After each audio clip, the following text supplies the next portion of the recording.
ಹುಬ್ಬಳ್ಳಿಯಲ್ಲಿ ಪುಡಿ ರೌಡಿಗಳು ಎಣ್ಣೆ ಏಟ್ನಲ್ಲಿ ರೌಡಿಸಂ ತೋರಿಸಲು ಮುಂದಾಗಿದ್ದು, ಡ್ರ್ಯಾಗರ್ ಇಟ್ಕೊಂಡು ವ್ಯಕ್ತಿಯೊಬ್ಬನಿಗೆ ಸ್ಕೆಚ್ ಹಾಕಿದ ಘಟನೆ ಶುಕ್ರವಾರ ತಡರಾತ್ರಿ ಹಳೆ ಹುಬ್ಬಳ್ಳಿ ಪೊಲೀಸ್ ಠಾಣಾ ವ್ಯಾಪ್ತಿಯಲ್ಲಿ ನಡೆದಿದೆ.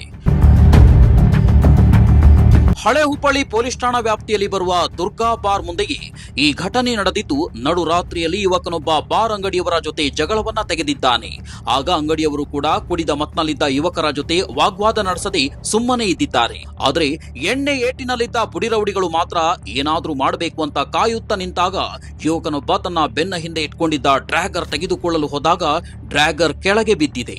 ಕೂಡಲೇ ಪುಡಿ ರೌಡಿಯ ಜೊತೆಗಿದ್ದ ಇನ್ನೊಬ್ಬ ಯುವಕ ಬಿದ್ದಿದ್ದ ಡ್ರ್ಯಾಗರ್ ಎತ್ತಿಕೊಂಡು ತನ್ನ ಶರ್ಟ್ ನಲ್ಲಿ ಮುಚ್ಚಿಕೊಂಡಿದ್ದಾನೆ. ಈ ಎಲ್ಲಾ ದೃಶ್ಯಗಳು ಅಲ್ಲೇ ಇದ್ದ ಸಿಸಿ ಕ್ಯಾಮೆರಾದಲ್ಲಿ ಸೆರೆಯಾಗಿದೆ.